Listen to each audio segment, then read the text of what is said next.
মুখ খোল বাসন্তী। এই যে উপরি 55 টাকা মাইনে ছাড়া উপরি 55 টাকা, উপরি 55 টাকা তোকে দি কেন দি? কেন বড়মা? এই যে সব খবর তোমাকে দেওয়ার জন্য। খবরগুলো তো আমাকে দিতে হবে নাকি? চারিদিক তো নজর রাখতে হবে, খবরগুলো এসে আমাকে দিতে হবে, যাতে আমার বাবুর ওপর কোনো অশুভ ছায়া না পড়তে পারে সেই দিকে ভালো করে খবর রাখতে হবে বাসন্তী, ভালো করে নজর রাখতে হবে।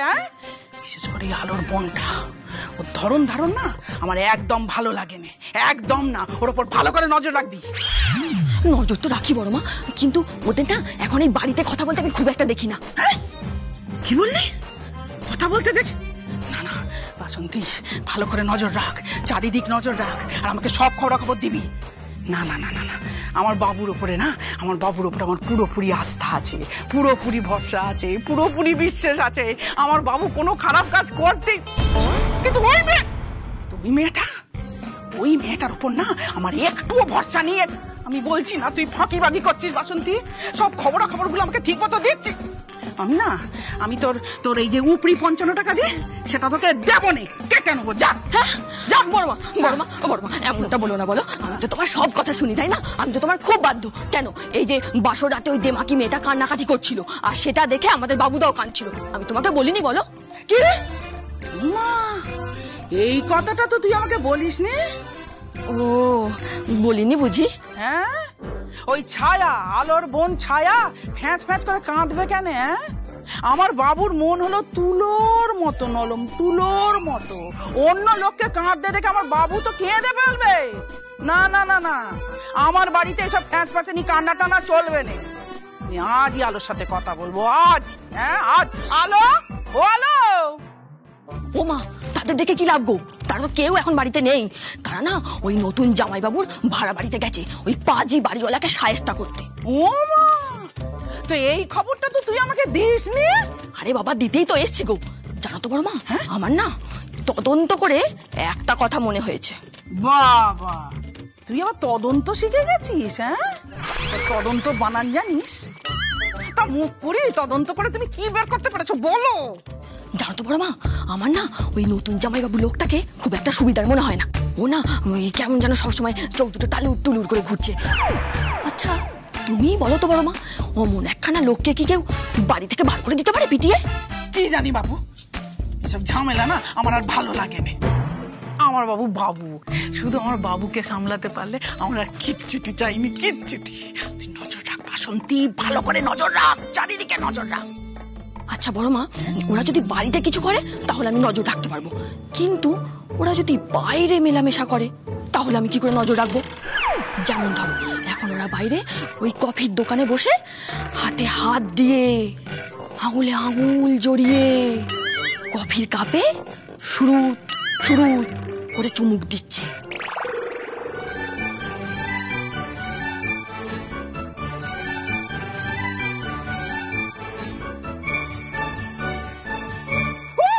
আমি শুনতে চাই না।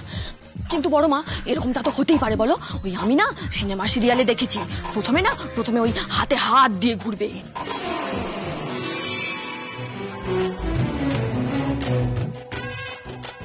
আর তারপরে কোমর ধরে ঘুরবে।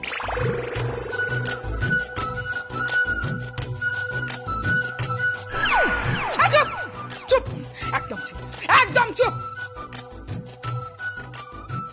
কি হয়েছে জ্যাঠাইমা? কি আবার হবে মা? হ্যাঁ গা, তোমরা দুটিতে মিলে কোত্থেকে এলো বলে দিবি? ও, ওই নতুন জামার বাড়িওয়ালার সঙ্গে বুঝি ঝামেলা পাকাতে গিয়েছিলে? মারামারি করতে গিয়েছিলে? তা হ্যাঁ গা আলো, তোমাকে একটা কথা বলি, তোমার কি পাকামি না করলেই নয়, পাকামি তোমাকে করতেই হবে।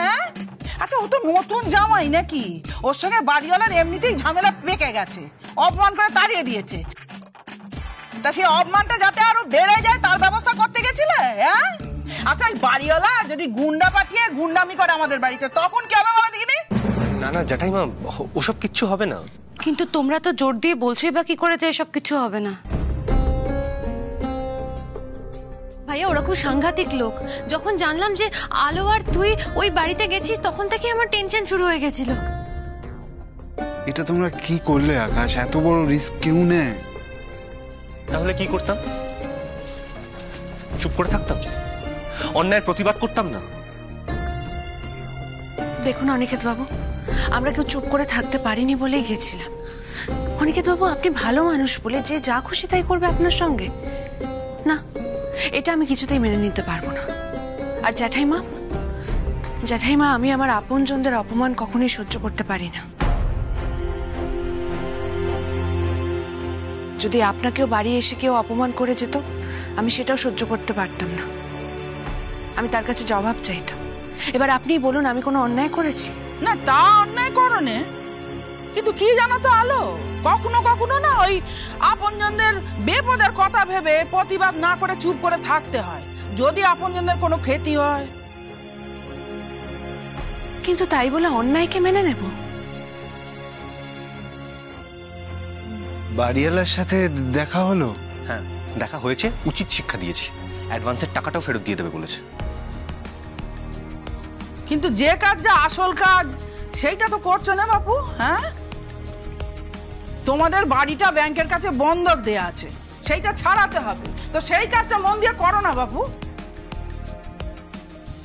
একটা কথা বলি আলো, কিছু মনে করো না, আমার বাড়িতে আছো বলে আমি বলছি না। দেখো, নিজের বাড়িতে থাকাটা অনেক বেশি সম্মানের না।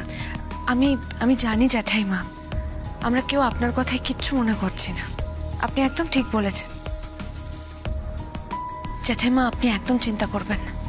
আপনি আমাদের উপরে বিশ্বাস রাখুন, দেখবেন দেখবেন ওই সেনগুপ্ত ভিলা আমরা একদিন ঠিক ফেরত পাবো।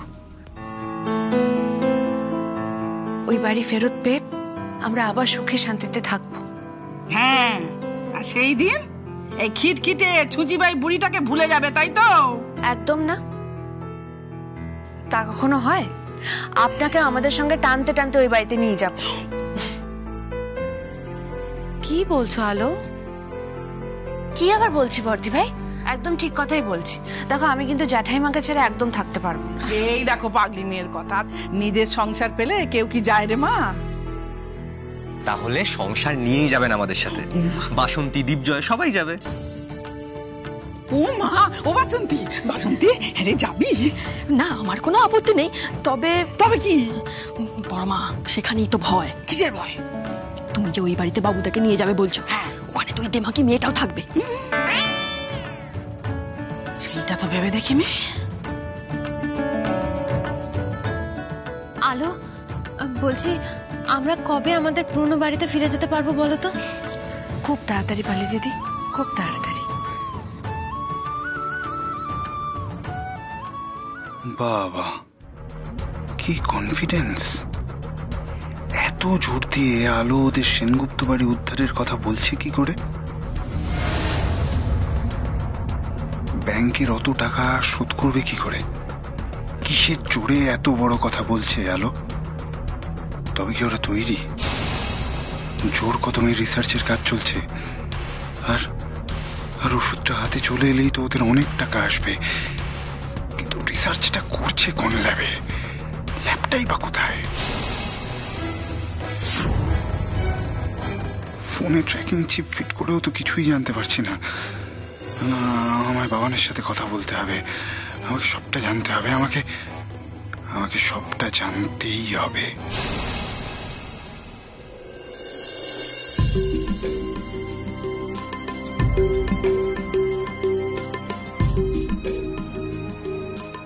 এখনো কি ভাবছো অনিকেত? তুমি শুনলে না, আলো ভাইয়া ওদেরকে গিয়ে তোমার অপমানের যোগ্য জবাব দিয়ে এসছে। আচ্ছা, অনেক হয়েছে, এই তোমরা যাও, ভাইয়া যাও, তোমরা গিয়ে ফ্রেশ হয়ে নাও। সেসব হবে কোন? তোমরা লাঞ্চ করেছো? আলো, তোমাদের ফেলে কখনো লাঞ্চ করতে পারি আমরা? তাহলে যাই, সবাই মিলে আমরা একসাথে লাঞ্চ করে নি। হ্যাঁ চলো। কিন্তু ছায়া এখন ইনস্টিটিউট থেকে ফেরেনি? না, ও তো আসেনি এখনো।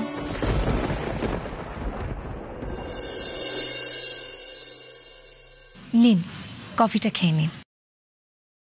নিন।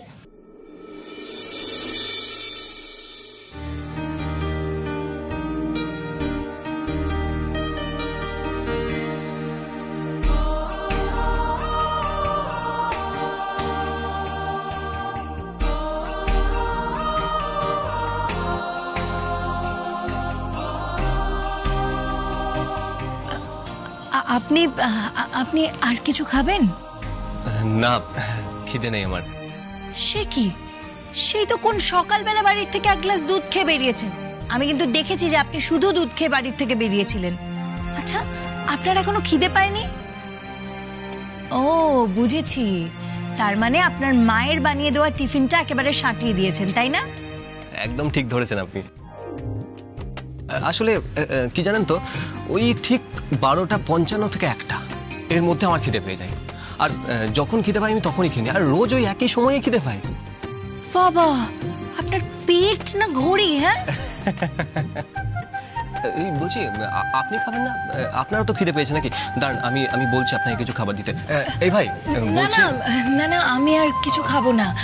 আসলে আজ তো তাড়াতাড়ি ছুটি হয়ে গেছে, আমি বাড়ি গিয়ে একেবারে আলোর সাথে খেয়ে নেব। ছোটবেলা থেকে আমি আর আলো একসাথে লাঞ্চ ডিনার সবটা করতাম, সেই অভ্যেসটাই রয়ে গেছে। আর অন্য সময় খিদে পেলে ওই বাইরের থেকে টুকটাক কিছু একটা খেয়ে নিই। আচ্ছা, বলছি আপনি আলো বৌদিকে খুব ভালোবাসেন, তাই না? হ্যাঁ তো, আসলে আলোই আমার জীবনের সব, আর আমি আলোর প্রাণ। আলো ছিল বলেই তো আমি আমার ঠোঁটের হারিয়ে যাওয়া হাসিটা আবার ফিরে পেয়েছি। ও যদি না থাকতো তাহলে হয়তো আমি মরেই যেতাম। না, মরে যাওয়ার কথা মুখেও আনবে না কখনো।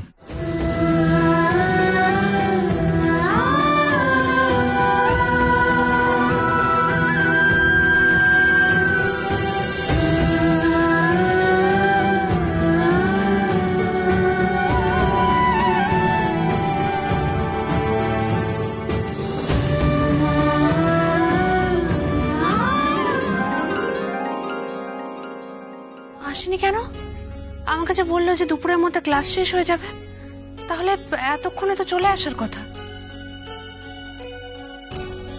ওই মেয়ে যদি বাড়ির বাইরে একবার পাওয়া যায় তাহলে বাড়ি ফিরতে কি তার মন চায় গো মা? ফোন করো, ফোন করো, তাড়াতাড়ি ফোন করে বাড়ি ফিরে আসতে বলো, ফোন করো।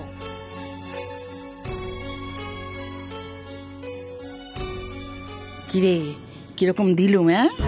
ওই সব সে মেয়ে মানুষটা যদি বাবুর সাথে কফি খেতে বসে না, আর এই আলোর ফোন যাবে আর টপ করে উঠে বাড়িতে চলে আসবে, বাস, আর কিচ্ছু করতে পারবে না। হ্যাঁ, কিরকম বুদ্ধি বল দেখিনি আমার।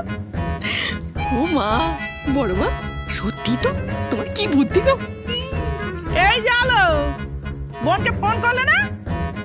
হ্যাঁ আমি করছি, আমি ঘরে যাই, তারপর আমি ছায়াকে ফোন করছি। চলো আকাশ।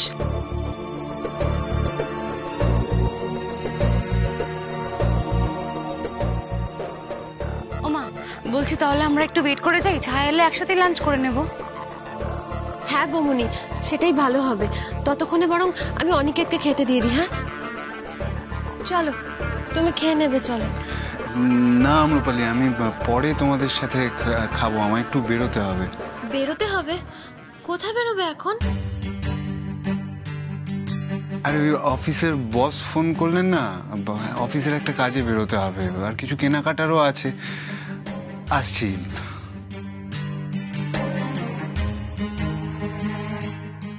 সাবধানে যেও।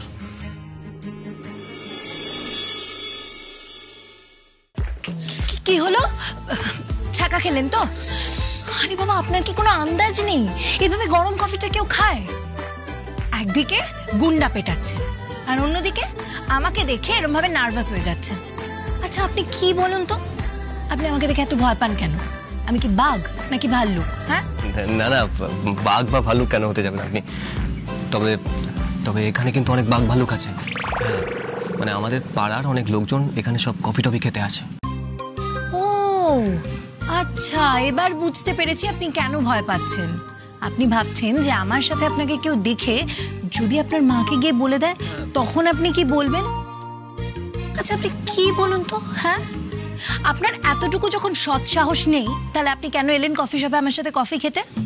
আর দুজন পরিচিত মানুষ একসাথে তো কফি শপে বসে কফি খেতেই পারে, তাতে দোষের কি আছে? তাহলে আপনি ভয় পাচ্ছেন কেন? আসলে অভ্যেস নেই তো, তাই।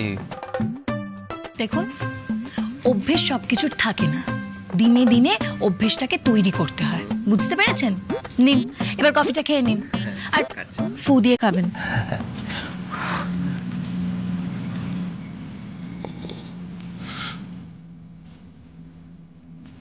সত্যি বাবা, আস্ত ক্যাবলা একটা লোক, আমাকে দেখলেই কেমন একটা ভেবলে যায়।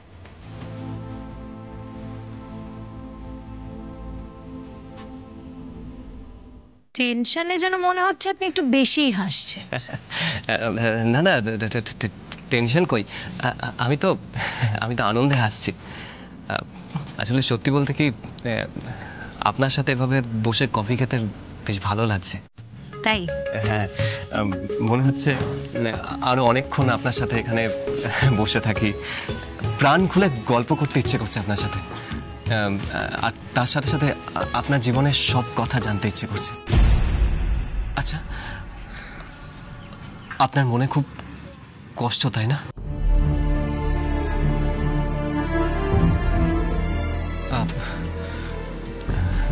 না মানে ওই দিন রাতে পালি দিদির বাসরের অনুষ্ঠানে গান গাওয়ার সময় হঠাৎ আপনি কাঁদতে শুরু করলেন, তাই আর কি।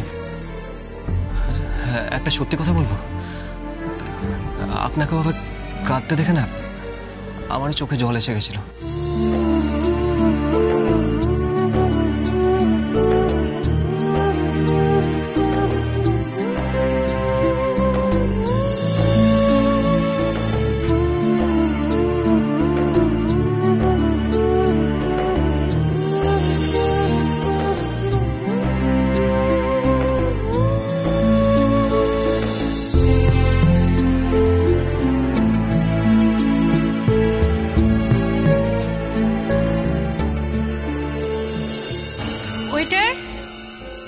Yes ma'am. একটা কফি।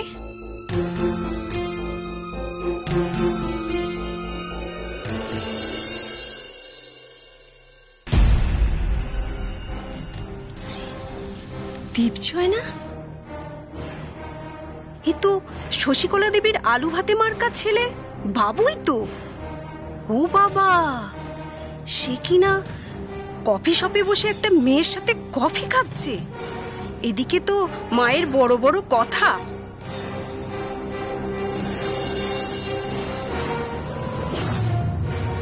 আমার ছেলে কখনো কোনো মেয়ের ছায়াও মারায় না, আরো কত কিছু।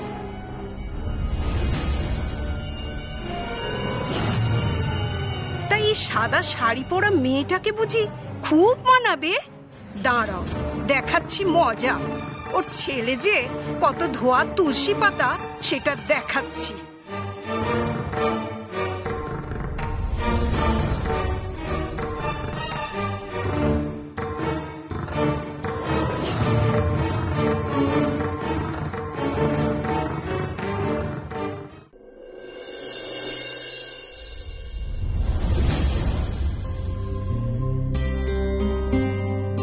কি হলো আলো, ছায়াকে ফোনে পেলে?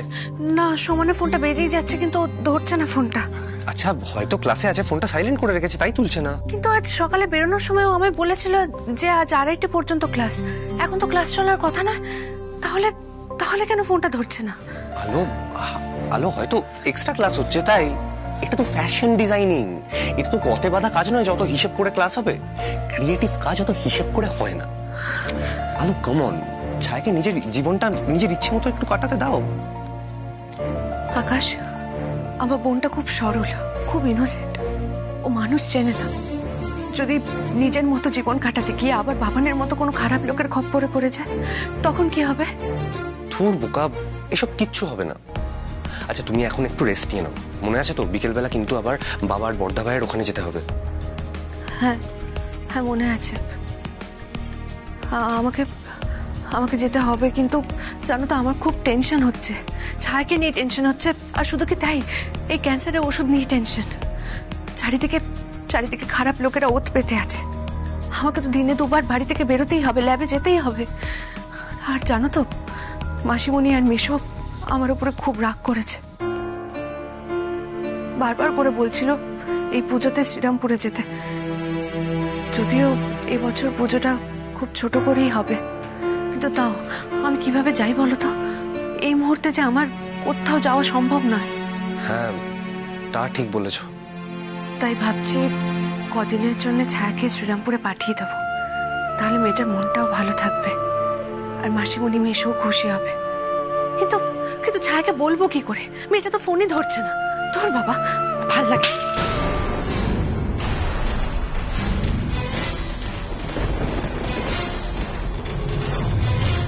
ডিসকানেক্ট হয়ে গেল, কিছুতেই ট্র্যাক করতে পারছি না কেন? একটু আগে তো বৌমনির বাপের বাড়ির লোকেশন দেখাচ্ছিল, হঠাৎ কি হয়ে গেল?